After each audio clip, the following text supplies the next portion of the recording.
চাহ শ্ৰমিকৰ মাটি আমি 30,000 পৰিয়ালক ইতিমধ্যে প্ৰদান কৰিছো। এইবাৰ 1,44,000 পৰিয়ালে মাটি পাব। সৰ্বমুঠ আমাৰ টাৰ্গেট হৈছে 3.5 লাখ পৰিয়াল। ভাৰত চৰকাৰে প্ৰতিটো পৰিয়ালকে একোটাকৈ যাৰ যাৰ ঘৰ সেই ব্যৱস্থা মতে নাই তেনেকুৱা ব্যক্তিক আমাৰ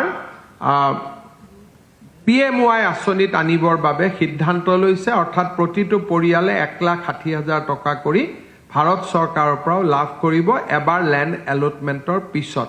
চাহ শ্ৰমিকসকলৰ জীৱনলৈ এক ডাঙৰ পৰিৱৰ্তনৰ বাৰ্তা এই বাজেটে কঢ়িয়াই আনিছে। চাহ শ্ৰমিকৰ মাটি আমি 30,000 পৰিয়ালক ইতিমধ্যে প্ৰদান কৰিছো। এইবাৰ 1,44,000 পৰিয়ালে মাটি পাব। সৰ্বমুঠ আমাৰ টাৰ্গেট হৈছে 3.5 লাখ পৰিয়াল। ভাৰত চৰকাৰে প্ৰতিটো পৰিয়ালকে একোটাকৈ যাৰ যাৰ ঘৰ সেই ব্যৱস্থা মতে নাই তেনেকুৱা ব্যক্তিক আমাৰ PMY আঁচনিত আনিবৰ বাবে সিদ্ধান্ত লৈছে। অৰ্থাৎ প্ৰতিটো পৰিয়ালে 1,60,000 টকা কৰি ভাৰত চৰকাৰৰ পৰাও লাভ কৰিব এবাৰ লেণ্ড এলটমেণ্টৰ পিছত। চাহ শ্ৰমিকসকলৰ জীৱনলৈ এক ডাঙৰ পৰিৱৰ্তনৰ বাৰ্তা এই বাজেটে কঢ়িয়াই আনিছে।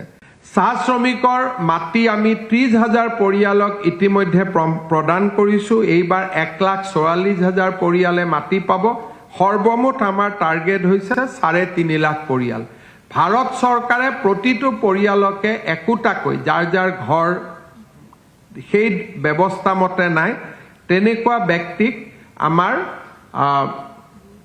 PMY আঁচনিত আনিবৰ বাবে সিদ্ধান্ত লৈছে। অৰ্থাৎ প্ৰতিটো পৰিয়ালে 1,60,000 টকা কৰি ভাৰত চৰকাৰৰ পৰাও লাভ কৰিব এবাৰ লেণ্ড এলটমেণ্টৰ পিছত।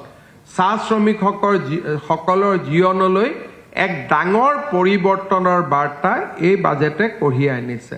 চাহ শ্ৰমিকৰ মাটি আমি 30,000 পৰিয়ালক ইতিমধ্যে প্ৰদান কৰিছো। এইবাৰ 1,44,000 পৰিয়ালে মাটি পাব। সৰ্বমুঠ আমাৰ টাৰ্গেট হৈছে 3.5 লাখ পৰিয়াল।